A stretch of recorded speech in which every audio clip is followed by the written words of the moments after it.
Em dic Maria, us explico una mica el ritme, com és el ritme a l'infantil. Soc mestra d'infantil, per tant el ritme d'infantil. I per parlar del ritme infantil, una mica ens fixem en la respiració, no? Que també hi ha un moviment en la respiració. Inspirem, expirem, no? Quan inspirem estem amb nosaltres mateixos, anem cap a dins, expirem, anem cap a fora, anem a buscar relació social, no? Estem amb els altres. I llavors una mica el ritme del dia va així, no? Segueix aquest moviment, no? D'estar dins, d'estar cap a fora, estar en silenci i estar amb els altres, no? Parlar i fer altres coses, córrer. Llavors una mica és això, quan estem a l'espai de dins, a l'aula, llavors sortim al pati, o que després de fer un moviment anem a fer una activitat de tranquil·litat. Després del pati entrem, escoltem un conte i anem a dinar. I després del conte i dinar, que són moviments, no? Moments d'estar tranquils, doncs ara tornem a sortir al pati, no? Una mica aquesta combinació entre estar dins, a fora, amb mi mateix, amb els altres, no? I llavors en el moviment de la respiració també hi ha un moment que és aquella pausa que fem, que també és molt important, no?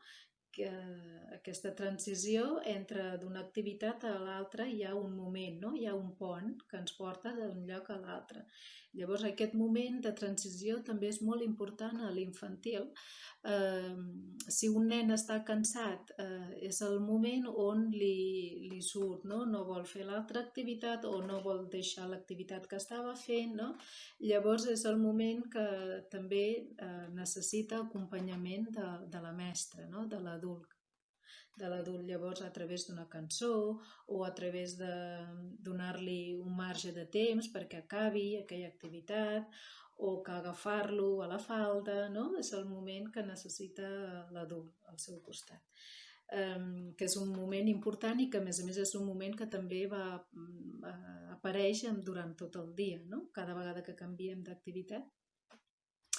I després això seria una mica el ritme del dia a dia. Després hi hauria el ritme setmanal que ve marcat per les activitats proposades i després tenim el ritme anual que ve marcat per les estacions i les seves festes.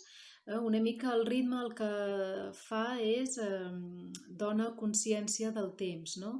Als infants.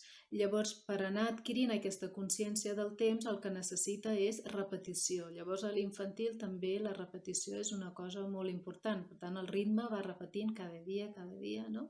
I llavors l'infant va agafant, a través de la repetició, va agafant cada vegada més la consciència del temps. I també el ritme, no? Amb la repetició del ritme, aquesta regularitat, no? El que li aporta al nen és seguretat, equilibri amb ell mateix i també li dona l'entorn per ell. Amb aquesta repetició l'entorn és segur i és confiat, no? Per tant, amb la repetició del ritme tenim un nen amb bons hàbits, centrat i amb confiança en si mateix. Llavors així estem creant un nen al futur amb confiança al món.